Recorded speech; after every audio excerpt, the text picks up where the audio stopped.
Good morning, everybody. My name is Amandio Rebola. I come from Portugal, from IPS, and I will present here a work that is a collaboration with a Greek university, with UAI, with the Department of Mechanical Material Science, Computer Science, and Physics. So the title of the work is Graphene-based phase change composites nanomaterials for thermal solar application. So the aim of the present work is to try to increase the thermal conductivity and the thermal diffusivity of a PCM organic base, the paraffin.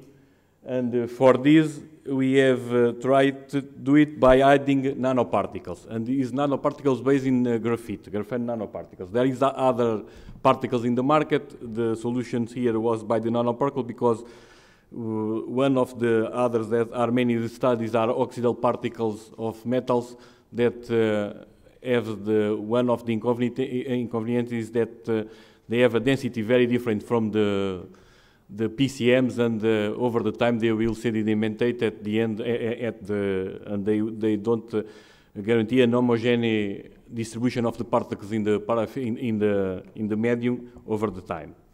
So that was using different types of particles with different characteristics, and of course the aim is to increase the thermal diffusivity, and the particles is try to increase the thermal conductivity, but don't have a little effect in the latent heat and in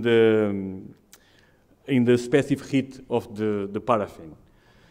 And at the end, we have developed also a CFD simulations of the heat transference of these paraffins, the base one and the additive one, in order to see what is the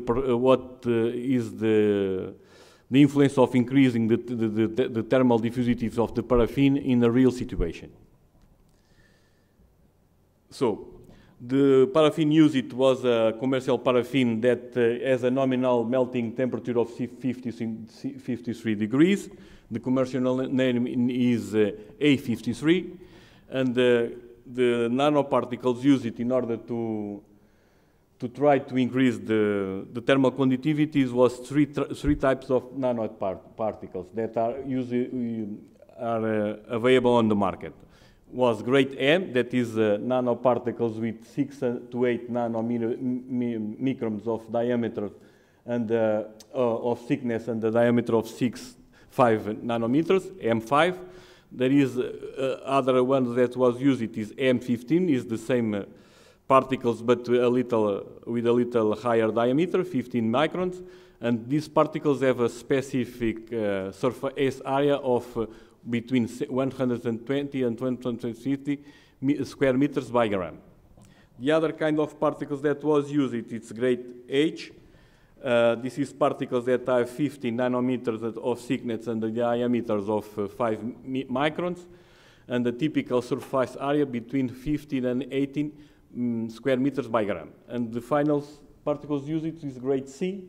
This is aggregates of submicron pallets having a diameter less than 2 microns, and the surface area is very large, 750 square meters by gram.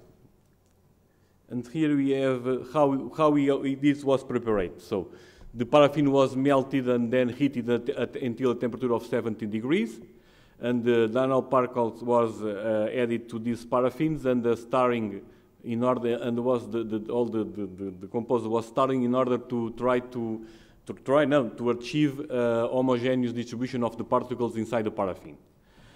To measure then the thermal conductivity and the specific heat and the heat of fusion, for the thermal conductivity was used a modified enthalpy-based water bath method. This method was specially developed for this, and this is a modifying of the standard method because these measurements use samples with a very, very low mass of samples, and in order to control the measurement errors, it was developed another methodology with the better results. This will be published in the special literature soon, very soon. This article is already done. And for the specific heat and the heat of fusion was used the methodologies that are common used for this, the modulate differential scanning calorimetry for measuring these two properties. So here we have the results. So we can see that all the particles used can increase significantly the thermal conductivity of this paraffin. And we can see that M15 has the better results. We can see that just for 1% of weight fraction, we can more than double the thermal conductivity of the paraffin. And for 6%, we have the thermal conductivity increased by a factor of 4. The exactly behavior of this is not, or the exact physics that is behind this behavior, because we are not fully understand it yet, and of course this is a work that is ongoing in order to try to understand why we don't have an increase that is proportional to the particles, and why there is such difference between the different kind of particles. It's a work that is still ongoing, of course. So here we have the impact of the addition of the nanoparticles in the latent heat. And we can see that for all the particles, the impact is very low. Because in the worst case, we decrease the latencies for 195 to 170.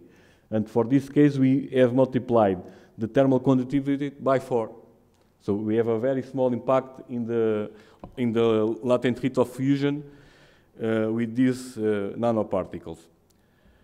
And here is the results for the specific heat in the liquid and in the solid stage. And as we can see, for the case of M15 and a 0.5 weight fraction, we even increase the specific heat, what is good because this will also contribute to increase the thermal diffusivity. And for the other concentrations, we have a little effect in the little variation in the value of the specific heat in the both phase, liquid and solid.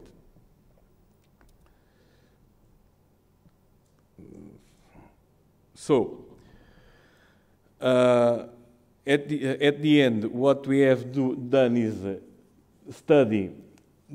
make simulations of the heat transfer process during melting and the fusion of these PCMs, one for the pure A53 and for the A53 edited one with 1% of M15 particles. Here we have the properties of the materials used in the calculations, and the geometry used to study is fins and tubes and fin heat exchangers with a very high densities of tubes and fins. The space between the fins is 10 millimeters. The fin thickness was 0.3. This is typical of fins and tube heat exchangers. And the space between the tubes is 52.5 millimeters. And the tubes was an internal diameter of 8.6 millimeters and the external diameter of 10 millimeters. The conditions that was simulation is that the start conditions is that the PCM is fully melted and all the system has a homogeneous temperature of 55 degrees. The water flow rate used is 2.8 liters per minute, and the inlet temperature of the water for the solidification process is 47.2 centigrade.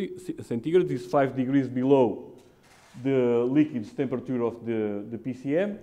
And then for the cycle of melting the PCM again, the inlet temperature was 58.6, is 5 degrees above the liquid temperature of the PCM.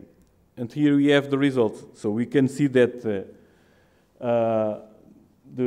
over the solidification and the melting process, the additivated PCM, the process is faster. So what means that the heat transfer rate is higher. And in the other graphic, we have the evolution of the heat transfer rate over the time. Of course, near the end of the process, the heat flux turns to zero, but turns to zero because we are at the end of the process. All the system has the same temperature, and of course the flux has to be zero. But in order to illustrate better how the performance increase over the phase change, here we have the same results: the heat transfer rate over the liquid mass fraction for the solidification process and then for the melting process. And you can see that the line in blue, that is the additivate paraffin, the heat transfer rate is always higher than in the regular paraffin. So based on that, we can conclude that using these nanoparticles, we have succeeded in increase the thermal conductivity and the diffusivity of this PCM. We have achieved very good results because with a small amount of particles, we can even multiply by 4 the thermal conductivity. These have a lower effect in the other properties of the paraffins, the heat of fusion and the specific heat. And we can comprove by the CFD simulation that this will help and increase the heat transfer rate in systems that use paraffins to store energy. So based on that, we can conclude that the use of nanopellets can be an efficient way of improving the properties of PCMs for practical applications. So thank you.